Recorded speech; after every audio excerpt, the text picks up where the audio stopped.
The video does contain spoilers for the animated Batman film Hush, but it will conclude with a spoiler-free review, so if you're interested in seeing that, go to the time that's currently being displayed on screen.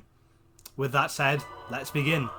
It's important to note there are genuine strengths in this film. Before they're highlighted though, I'll focus on one glaring issue. Pointless departure from the source material. The most radical of these departures is Hush's actual identity that's been changed from Bruce Wayne's childhood friend Thomas Elliot to the Riddler, the alter ego of Jim Carrey. A confusing change that defeats some of the comic book's original purpose. Oh, honestly, it'd be less annoying if they revealed that Hush was the heavily bandaged up soldier in Joseph Heller's classical novel Catch-22. My assumption is that Riddler had been given this role to appeal to a wider audience. Some of the potential viewers may be newcomers to the wider Batman universe and wouldn't necessarily be familiar with the character of Hush. Riddler, on the other hand, is an iconic Batman foe, and providing the role of Big Bad exclusively to a more familiar character might result in these new viewers being more actively invested in the story. It'd also free the writers of the creative pressure of introducing Thomas Elliot, establishing a strong connection between him and Bruce Wayne, and later revealing his villainous ways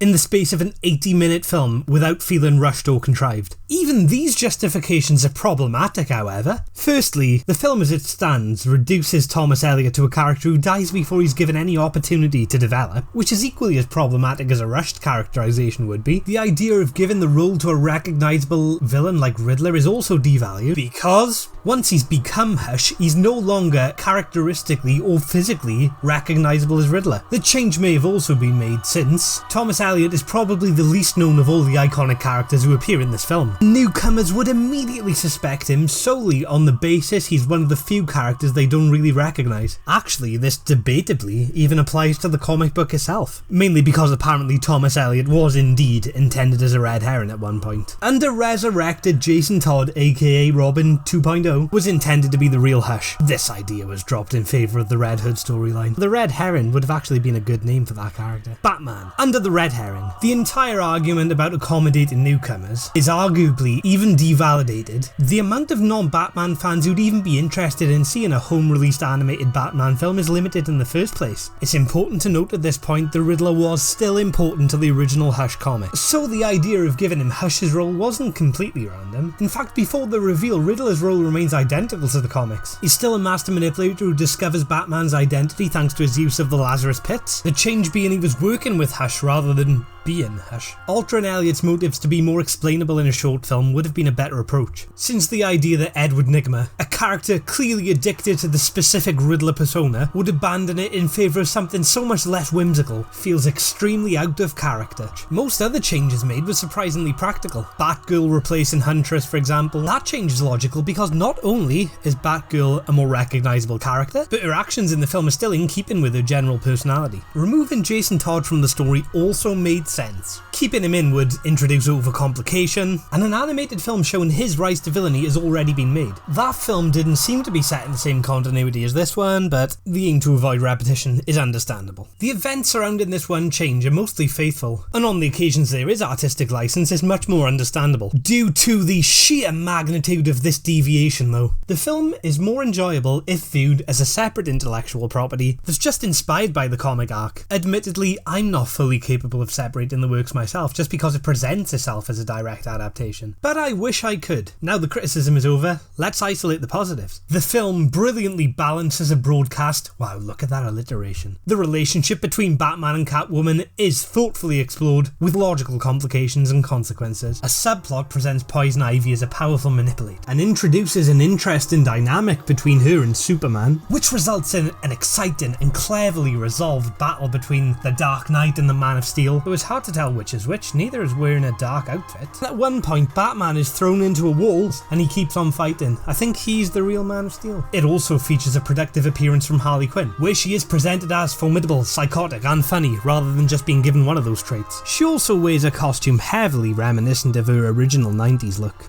There's also a brilliant character-driven sequence involving Batman and the Joker, casual examination of the relationship between Batman and Nightwing, well-designed costumes, and for the most part, a genuinely gripping story. Other than the issues that are already specified under the spoiler section, which definitely diminish my enjoyment, the only true issue is some seriously questionable voice acting. Rainn Wilson is miscast in his brief performance as Lex Luthor, and the Count Olaf resembling Joker appears to be given a misjudged Mark Hamill impression. Only Mark Hamill's allowed to do that, and maybe Luke Skywalker. They sound so similar as it is. I would rate Batman Hush a 7 out of 10. Were I less familiar with Batman's mythos, my enjoyment would have been slightly greater. In conclusion, Batman Hush is a bad adaptation, but it isn't a bad film. Can't believe I put on a Harley Quinn top just for the purposes of a video. How tragic! Oh no. If you're interested in seeing any more Batman animation videos, there is a playlist which will be linked at the end of this video. Thanks for watching, and if I don't see you on the next video, then, well, I'll assume you're Batman. With his hammers of justice, he struck down every foe. Safety for our families, it's this to him we owe. Grey and blue, grey and blue, the man from Gotham wore the grey and blue.